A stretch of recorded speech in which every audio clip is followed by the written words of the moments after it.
Hey guys, thanks so much for tuning in.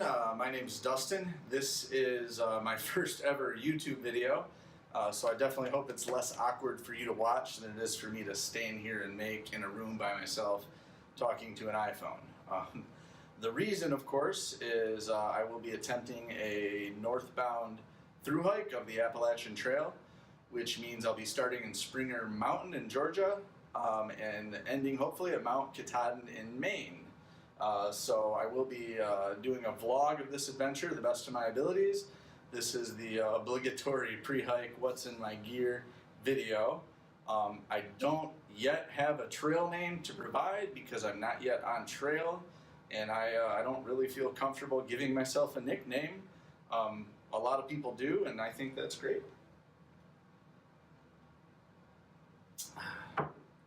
Okay.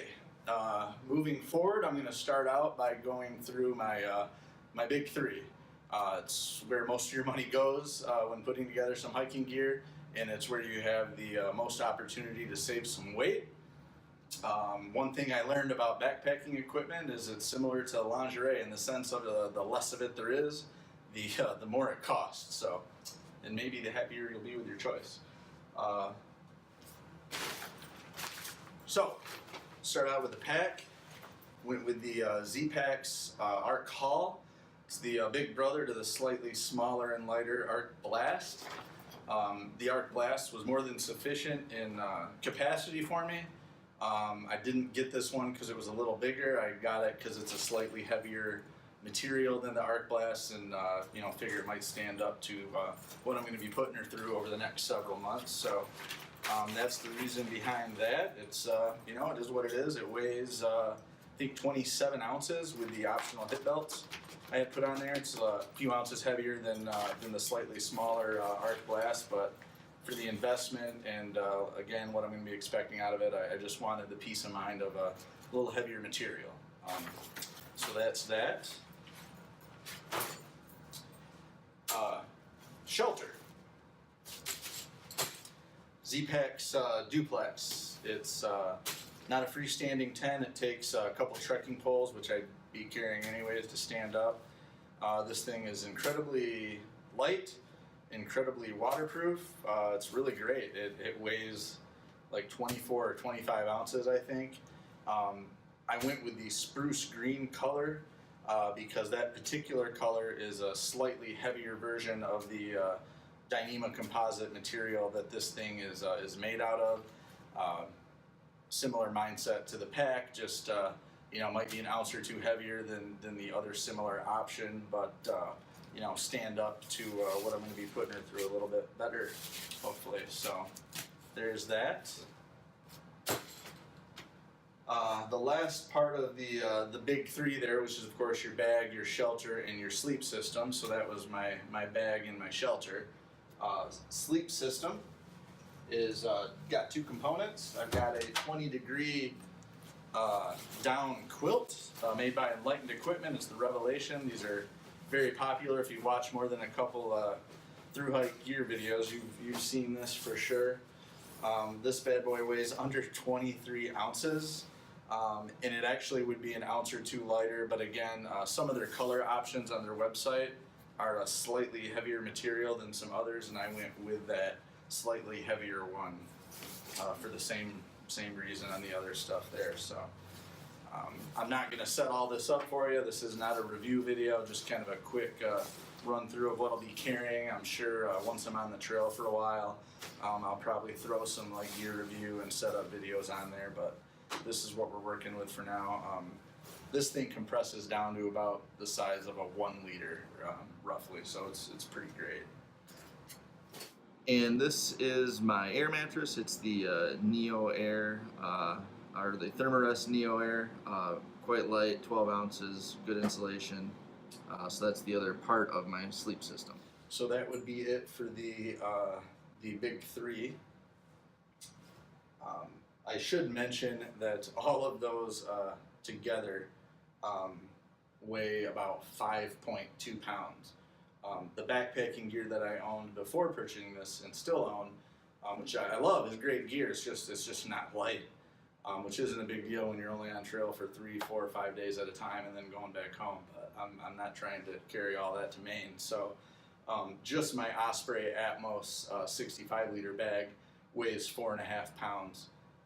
And my ENO double nest hammock setup weighs about 4.5 pounds too. So that's not even with a sleeping bag yet, and I'm already well over what everything weighs here. So I'm pretty happy about that.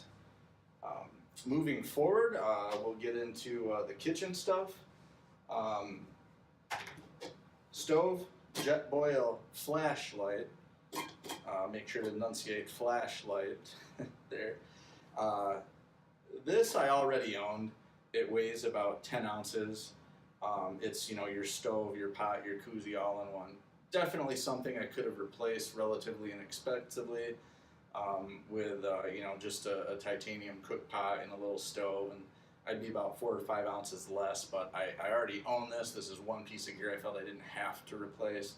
I like it. It is what it is. So there is that. Moving forward with my kitchen would be my water filtration. I don't think I'm going to carry all this bag that it's in right now, but this is a Platypus gravity filter. We've got a 2-liter dirty bag in there, and then just your inline filter and some tubing. Again, something I already own. This thing weighs about 9.5 ounces all in.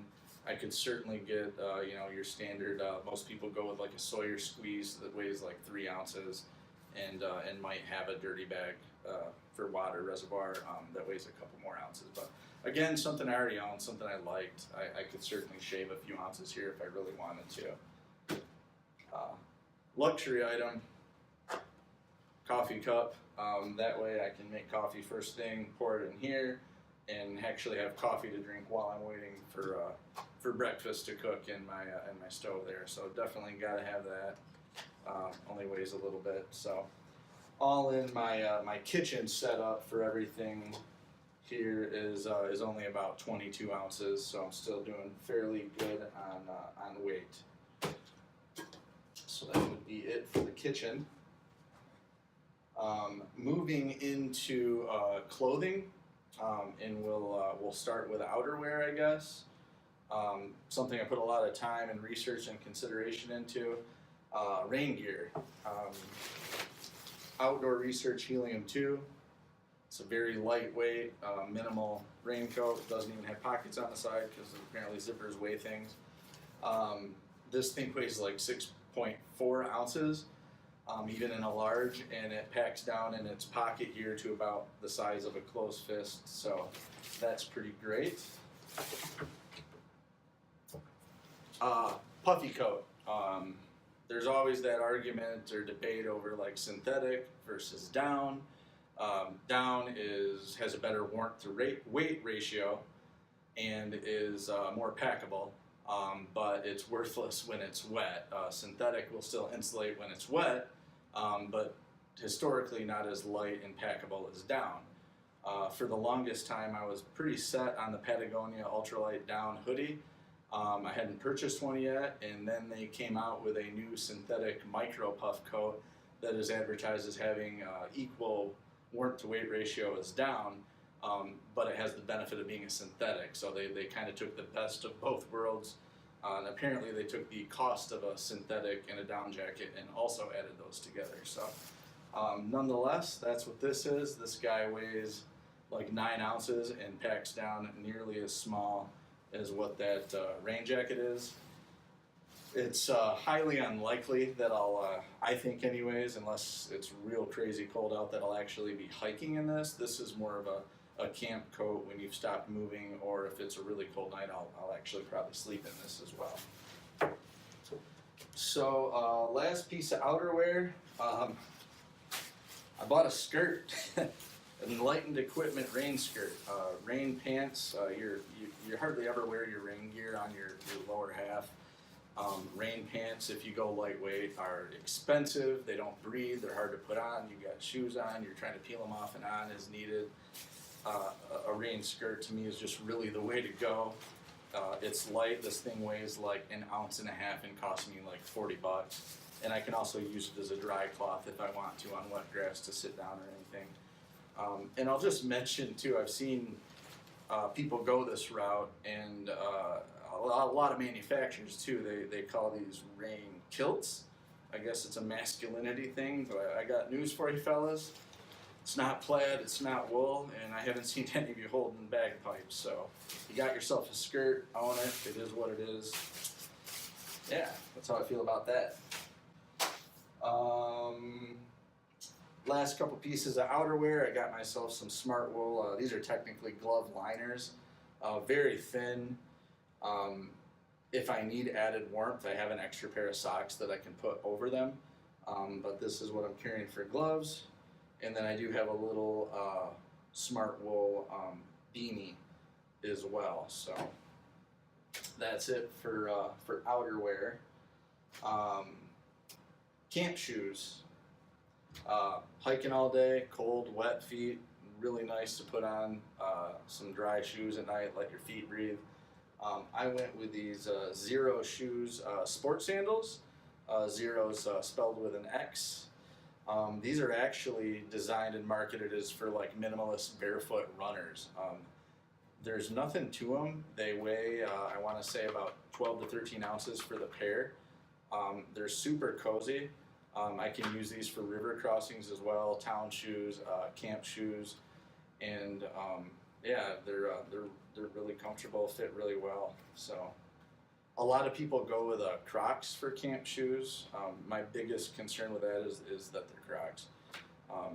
They do make some off-brand ones, I guess, that are quite light and thinner than your Croc brand Crocs, but they're still Crocs. So that's these guys.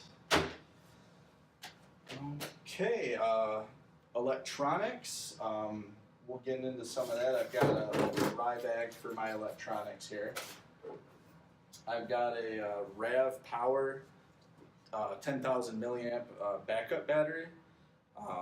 This thing weighs like 6 ounces, which is pretty light for about an ounce or two lighter than a lot of the batteries of that storage capacity. It charges very quickly. Quick note about these, a lot of people when they're buying these and manufacturers, they advertise how quickly it will charge your device. That's not important to me. I was more concerned with how quickly this thing will recharge while I'm in town for a resupply. This thing will charge up in about 3.5 hours. The battery pack, an older Anker that I have, takes like 9 or 10 hours to charge. And I'll just kind of add to that, because you can go out and buy a quick charge battery like this, and if you don't get a charger that has the compatible quick charge technology, it doesn't matter. So with that is this Anker quick charge waller. It's a dual port, so I can charge my iPhone, which is not pictured for obvious reasons, with this at the same time. And then thirdly, again, you can have the compatible quick charge wall charger, the quick charge battery, but if you use some random cord laying around that's not compatible with that tech, it doesn't matter. It's, if you have that weak link in there, it's not going to work out for you. So make sure you kind of really do the research and all the small print on that stuff. So here's this. I'll also have some earbuds in my, they're already tangled up and I haven't even got to Georgia yet. Yeah, so we know what these are. And I have a headlamp. I already own this. This isn't new for this hike. It's not waterproof. I'm sure I'll do some night hiking. I'm probably not going to pick a rainy night to do that, so I'm not really worried about the lack of waterproofness. Yeah, so all in at this point, this was a lot of the gear that I was real weight conscious about when I put together. So at this point, everything I've shown you weighs up to about 9.6, 9.7 pounds. So we haven't got into clothing yet, or like first aid kit, but at this point, my base weight of everything I've shown you is a good chunk under 10 pounds. So moving on to clothing, we'll start from the inside out, I suppose. if you think $30 is a ridiculous amount of money to spend on a pair of underwear, fellas, I can't speak for the ladies, but you haven't had these ex officio sport meshes before. They're great. It's basically like an angel with silk gloves. It's good stuff. They're odor resistant, which is great because you're gonna be wearing the same ones for days on end, and they're just super cozy. I've got 2 pair, one worn and a spare pair. Hiking socks. Darn tough. Can't say enough good things about these. They warranty them for life. You poke a toe hole in these guys 10 years from now and mail them in, and you're getting new socks for free. So that's great. So again, a worn pair and a spare pair. For hiking in when it's a little cooler, as it will be since I have a mid-March start, I went with some Smart Wool tights. They're a wool poly blend. The poly portion is on the exterior, so that's supposed to help with wind and water resistance, whereas the wool portion is on your skin. So that helps out with warmth and comfort and odor control. So yeah, that is what it is. Hiking pants are heavier, aren't very warm, and so yeah, I got me some tights. Base layer t-shirt, Patagonia 9 Trails poly blend. I should mention I don't have any cotton for any of my clothing because that's just no good on a hike. It's just doesn't insulate when it's cold or when it's wet rather, and it can get pretty funky smelling too. This is a Patagonia 9 Trails like trail running shirt. They have this Applachian odor control tech that's supposed to help with odor. Won't be showering a lot, so if you picked up on a theme of the odor control stuff, that's not an accident. Okay, shorts. I'll have these layered over my tights when it's cooler or when it's warmer and I shed those. I'll just be wearing these. Let me go on a small shorts rant here. Out of all the gear I picked out, these were the hardest to buy, I think. I am a person that likes my shorts to actually be shorts. Anything over a 5-inch inseam is technically capris. So it's hard to find shorts with that 4 to 5-inch inseam that aren't lined. So those are your options. You can buy shorts that are capris, or you can buy shorts that are shorts that have a liner in them. So what are your options there? Smothering your thighs or smothering your guys? I'm not cool with any of that. They do make, your running shorts have like a 2 to 3-inch inseam, which is generally something I could get involved with, but those don't have pockets. So this was like literally the only pair of shorts I could find that met that 4 to 5-inch inseam requirement, had pockets, and was a poly blend. These are made by Chubbies. I love those guys, so yeah. Top layer for hiking in over the t-shirt there is a Patagonia thermal weight Applachian quarter zip, no hood. Thought that would be redundant because my puffy has a hood, my rain jacket has a hood, and I got a hat, so my thermal doesn't need a hood. And yeah, this is pretty slick. It's comfortable. It's look at that. Ribbed for your pleasure. Fantastic. Okay, so for clothing, you got to have something that is dry at the end of what will be many wet days. Possum down socks. I got these from Z-Packs. I don't think they're made by Z-Packs, but that's where I got them off their website.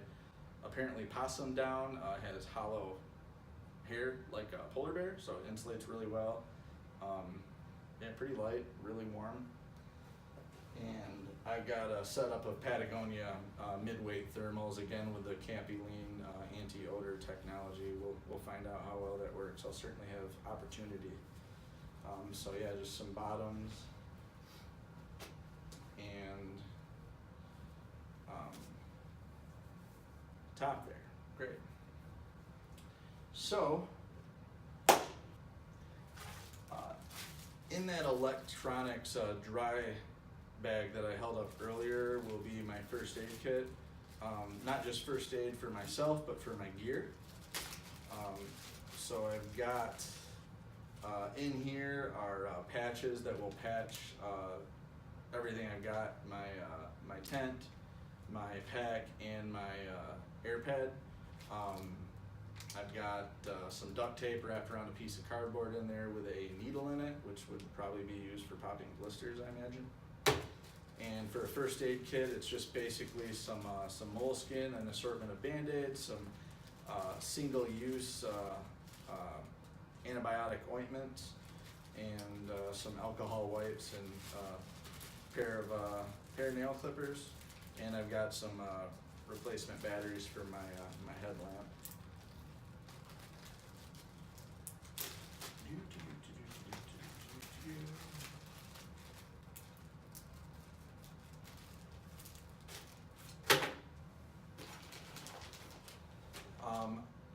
I will be carrying the AWOL guide. I got the loose leaf version of the guidebook. What I've actually done is I've split it into thirds, so I've only got the first third of the trail with me, and then the second and final third can get mailed to me down the road. And then of course I've got a journal and a pen in here, and that's really it. My plan with my AWOL guide is whatever page I'm on for that section trail that day, I'll carry in my hip belt pocket.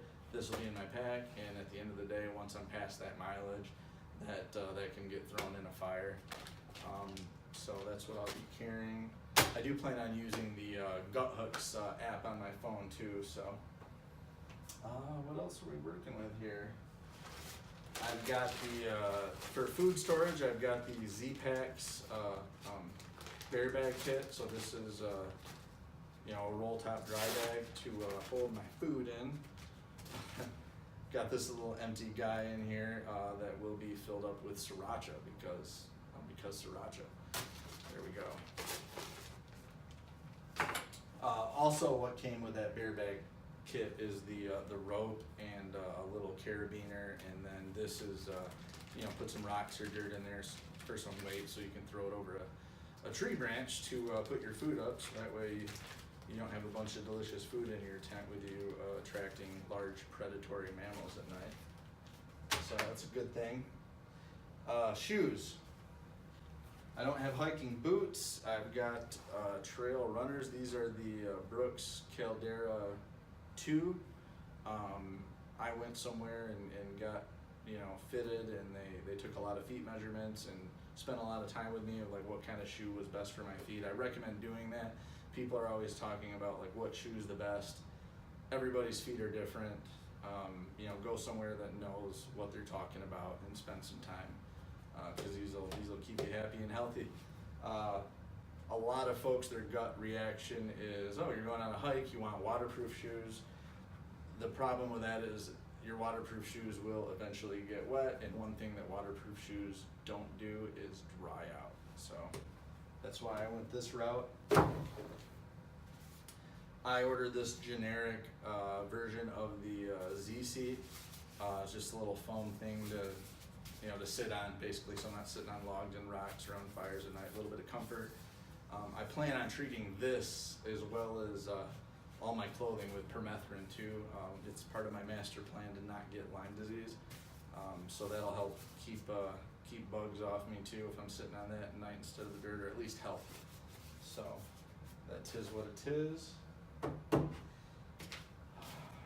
Hygiene kit, just a dry bag. What do I got in here? Toothbrush, toothpaste, some dental floss, which can also be used as thread in a pinch. Got another one of these little guys with some, it's like environmentally friendly, biodegradable Camp Suds soap, so I'll use that for like keeping my cook set clean. I'm not a person that's ever had chafing or anything, but I did pick some of this up just in case. This will probably get dropped in a hiker box early on if I'm feeling I don't need it, but just some Body Glide, and then drugs. Ibuprofen, aka vitamin I, some Benadryl in case I get, or when I eventually get stung by a wasp or something. And then there's just some miscellaneous stuff in there for gastrointestinal discomfort, I think is the cool way to say that, in case my water filter doesn't do its job one day. You never know. Yeah, that's really it. The last thing is I've got these Lakey Makalu trekking poles. I love cork handled trekking poles. They're just really comfortable and they don't make your hands sweat. I own these before I started putting gear together for this hike. In hindsight, I would have gotten the flip lock ones to adjust because I'll need to adjust them on the fly a bit when I'm setting my tent up instead of the twist lock ones. So if that gets too annoying, I may end up swapping these out and mailing these home at some point. But already own these, and I had to replace pretty much all my gear with lighter, more expensive versions of itself. So some stuff I just figured I'd deal with, and these are one of those things. Yeah, that's really it. I would just kind of want to point out with the clothing how little clothing people need for a trip like this. If you take away the clothing that I'll likely have on my body when I walk into the woods, essentially what I've packed is clothes to sleep in, socks to sleep in, one spare pair of hiking socks, and one spare pair of underwear. So yeah, for a 5-month to 6-month hike, this is the extent of my extra clothes, is right here. So trying to keep that weight down. I also do, I don't think I show this, I've got a buff. This is the UV insect shield treated version, so I won't have to put permethrin on this because it's like built in. But it's just basically like a neck gaiter that can also, you pull up over your mouth and whatnot. So that is what that is. I don't know my exact start date yet. I will be arriving in Georgia on March 10th, but some family that's driving me down there has rented an Airbnb for the week. So I will be kind of relaxing there for like 2 or 3 days before I jump on trail. So should be on trail like 13th, no later than the 14th. And yeah, stay tuned for, I hope it didn't bore you too much nerding out on gear weight and things like that. But basically stay tuned for more videos. All right, thanks. Okay guys, so I mentioned a moment ago my total weight of the things I described up to this point being about 9.7 pounds. I don't have an exact total base weight because I haven't quite weighed every little last thing yet. But essentially the only things you see that are not part of that 9.7 pounds would be what is in my hygiene kit and my packed clothing, and then my small little tripod and stick pick in the bottom left frame there. So when you add all that in with the 9.7 pounds that I'm aware of, my total base weight should be somewhere between 11.5 and 12 pounds, depending on exactly what gear I'm wearing at the time and what gear's packed, you know, depending on temperature and conditions. So that's it. Sit, Soze, sit. Good boy.